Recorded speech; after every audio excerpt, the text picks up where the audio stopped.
So don't make so much noise. Ashutosh dash to study for his CSEET test. Try, tries, tried, is trying. So what could be the correct answer? Is trying. So why is trying the correct answer? Here the focus is on tense and subject verb agreement. Here the subject is Ashutosh and try is the verb, right? We have discussed basic grammar, noun, verb, subject, verb agreement, etc. Okay. Now Ashutosh is trying. It's one person, singular, therefore the verb also should be singular. And when it comes to the discussion on the tense, we use present continuous. Is trying is present continuous. We use present continuous to an activity which is happening at the time of speaking, right? Now, as you listen to me, I am speaking. So, this example which I gave now is something which is happening at the time of speaking. Similarly, here, don't make so much noise. Ashutosh is trying to study for his CSEET test. It is basically subject verb agreement, and is trying is present continuous. Use present continuous at the time of speaking. The next one, dash many times every winter in Frankfurt. There's some alignment issue, that's why I was looking here and there. Anyway, dash many times every winter in Frankfurt. It snows, it snowed, it is snowing, it is snow. It's very obvious. It is snow doesn't make sense, right? Dash many times every winter in Frankfurt. Every winter talks about something which is happening over the years, over the decades, over the centuries. So we have to use simple present, because it is like saying the sun rises in the east. It has been happening for so long. Same here. It has been snowing in Frankfurt for so long. Therefore, we use simple present. It snows is the correct answer. Third one, the weather report says it's 7 o'clock in Frankfurt and dash dash dash. Says that it's 7 o'clock in Frankfurt and dash dash dash. There is snow, it's snowing, it snows, it snowed. It's snowing. Simple present tense, right? You're talking about something, you're quoting there about something happening. Next one, sorry, you can't borrow my pencil. I dash myself. Sorry, you can't borrow my pencil. I dash myself. Was using, use, am using. You can't borrow my pencil. Now you cannot borrow. Now. So was is wrong. You cannot use was for now. Now is present, was is past tense. It's wrong to say I using subject verb agreement. I use it myself is a simple present tense which you talk about what you do generally, but you are talking about what is happening now. Present continuous. I am using. Next, a successful manager should be a trained listener. Oh. It is not a fill in the blank. You have to choose one of the answers, whether it's true or false, or partly true, partly false, and none of the above. A successful manager should be a trained listener. Yes, unless you listen well. Remember, we had session on listening skills. So it is a true statement.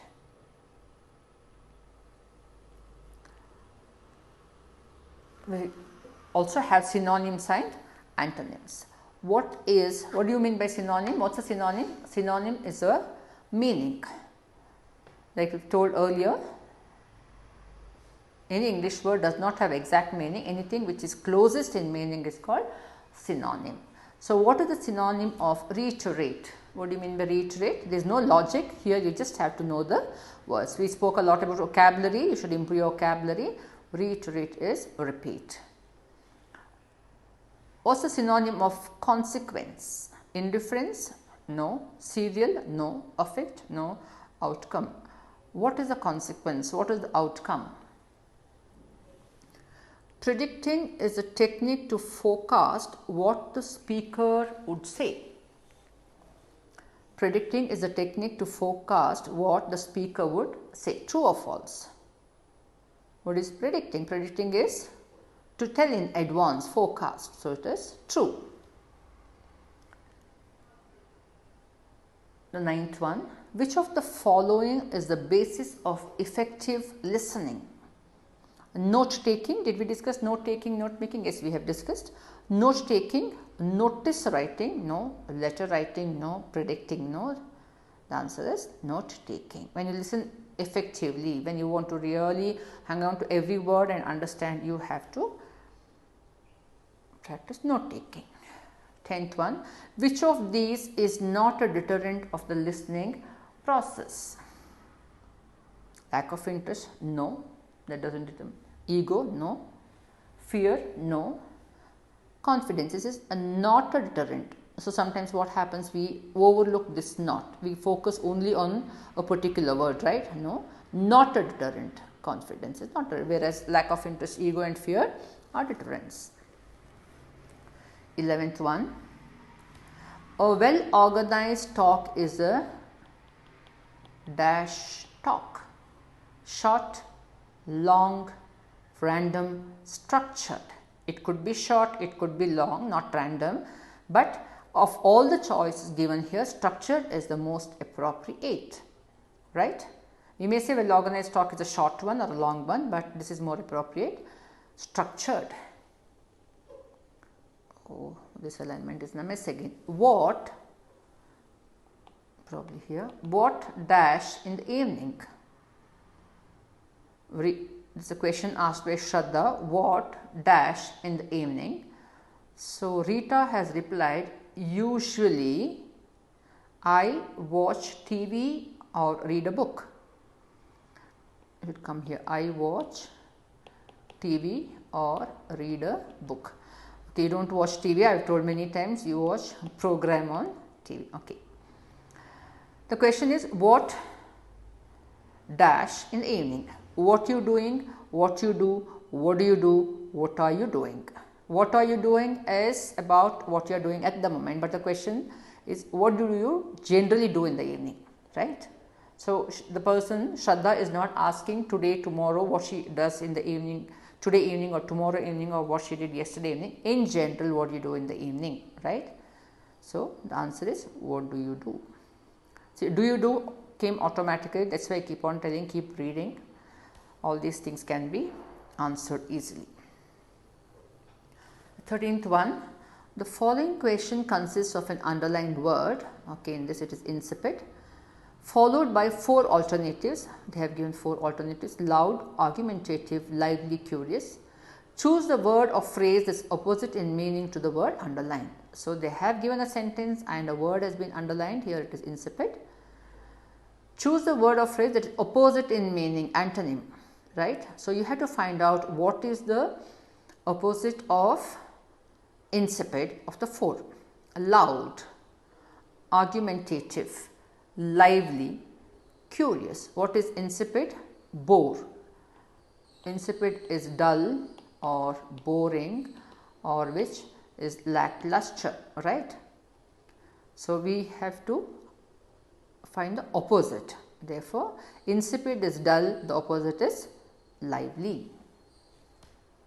Next, the following question consists of an underlined word followed by 4 alternatives, exactly like the 13th question. Choose the word or phrase that is opposite in meaning, same as the previous one. Why have they repeated the instructions? It is so long. Anyway, he harvested a rich crop from the fecund land. He harvested a rich crop from the fecund land. Fertile, fruitless, obsolete, barren. What is fertile? Where things, where the plants grow well because the soil is nutritious. Fruitless is futile, useless. Obsolete is redundant, which is of no more use. What is fecund? Fecund is something which is rich, fertile, right. Here they have asked for the opposite, therefore, the answer should be barren. They have asked for the antonym, it's barren. If they had asked synonym, it would have been fertile, right? Okay. Next, he is probably dash to dash any kind of work with due sincerity. Fond, perform, reluctant, interest, determined, undertake, eager, void. So, he is fond to perform? No, grammatically it is wrong. He is reluctant to entrust any kind of work with due sincerity. Till kind of work is fine, but since you have with due sincerity, reluctant and interest do not make sense. He is determined to undertake any kind of work with due sincerity. Yes, grammatically, logically, that is the correct answer, right? Okay. So, there is a whole lot of space here.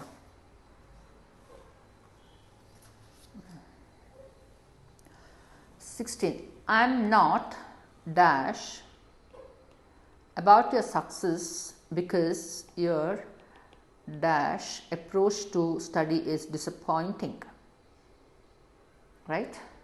I am not despaired about your success because you are irresolute, wrong. I am not despaired, unhappy, despaired, hopelessness, irresolute, without resolute.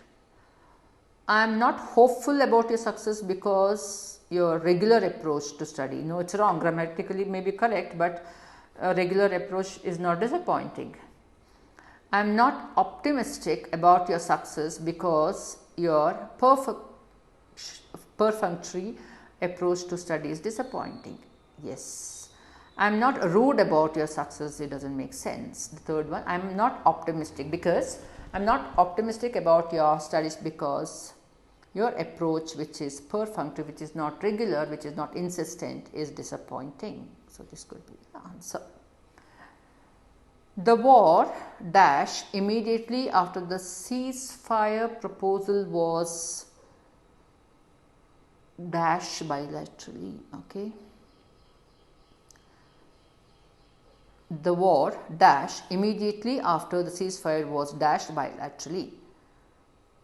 I mean, even before you go through the options, I think you would have the answer because it sort of makes sense. We have the word ceasefire, so it should be the war ended. The war ended immediately after the ceasefire proposal was accepted bilaterally. See, when you read a lot, when you are familiar with the usage of words, vocabulary is good. Without even going, of course, you have to go through all 4 options, but it is easy to locate the answer because the moment you say ceasefire, and it is bilateral, and you have the choice of ended, obviously it is to be chosen the 4th one, right? Okay. 18th. Choose the correct sentence as per the parameters of English and grammar. They are not specified what parameters. So, you generally have to read and get a hang of it. I will read all 4. The early age of 3 or 4 years would begin our first recollection of the world for many of us. The early age of 3 or 4 years would begin our first recollection of the world for many of us. Second, is B. Our first recollection of the world for many of us would be early age of 3 or 4 years. For many of us, our first recollection of the world being the early age of the only 3 or 4 years, which actually does not make any sense. D. For many of us, our first recollection of the world has been the early age of only 3 or 4 years. There is something called syntax, there is something called grammar structure, right?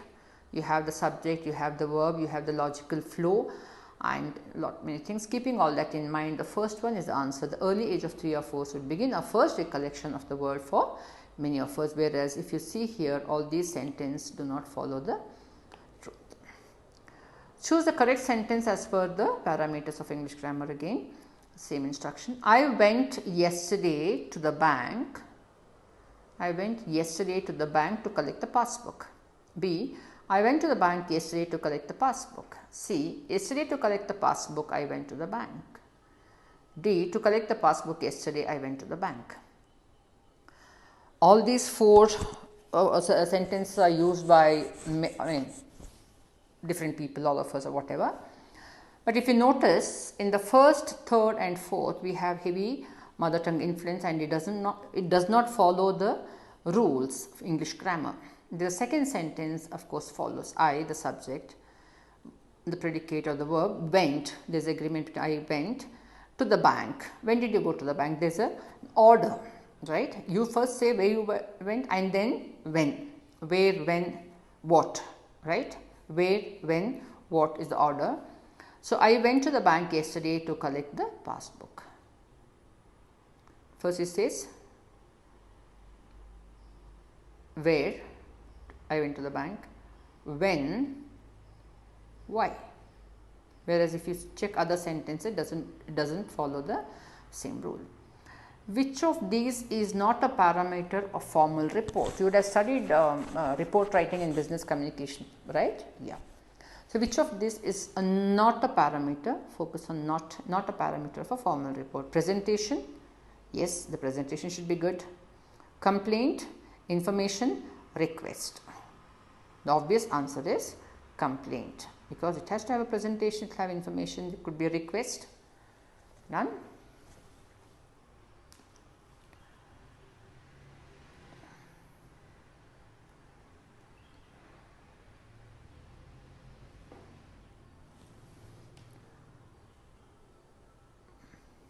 So, did you notice the varieties of questions? Some on grammar, some on vocabulary, some on what you studied in business communication sessions. Done.